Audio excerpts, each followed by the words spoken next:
بسم اللہ الرحمن الرحیم۔ السلام علیکم ورحمۃ اللہ وبرکاتہ۔ میں آپ کا دوست مظہر خان، آپ میرا فیس بک پیج اور یوٹیوب چینل دیکھ رہے ہیں۔ دوستو، آج آپ کی خدمت میں شعبان المعظم کی 6، 7، 8 تاریخ کا ایک خاص وظیفہ لے کر حاضر ہوا ہوں، جو وسعت رزق کے لیے، جو تمام شرور سے حفاظت کے لیے اور نیک صالح اولاد کے لیے انتہائی مجرب عمل ہے۔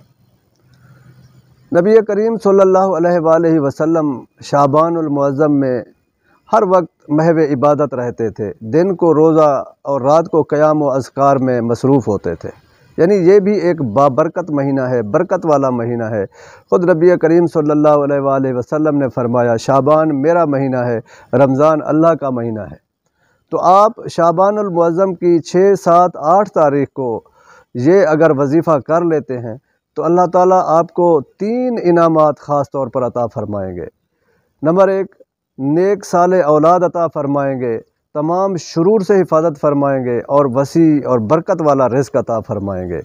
آپ شعبان المعظم کی 6، 7، 8 تاریخ کی مغرب سے لے کر فجر تک کسی بھی لمحے یہ وظیفہ کر لیں، اللہ تعالیٰ کے یہ 3 بابرکت نام، یا خالق ہو، یا مصور ہو، یا وہاب ہو، 300 بار اول آخر 3 مرتبہ درود شریف کے ساتھ آپ پڑھ لیں۔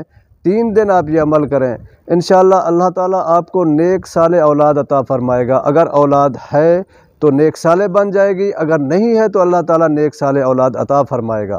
اگر آپ کا رزق نہیں ہے تو اللہ تعالیٰ برکت والا وسیع رزق عطا فرمائے گا، اور ہے تو اس میں اللہ تعالیٰ برکت عطا فرما دے گا، اور اللہ تعالیٰ آپ کو تمام پریشانیوں سے، تمام مشکلات سے، تمام شرور سے آپ کو اللہ تعالیٰ حفاظت میں رکھیں گے۔ آمین۔ وآخر دعوانا ان الحمدللہ رب العالمین۔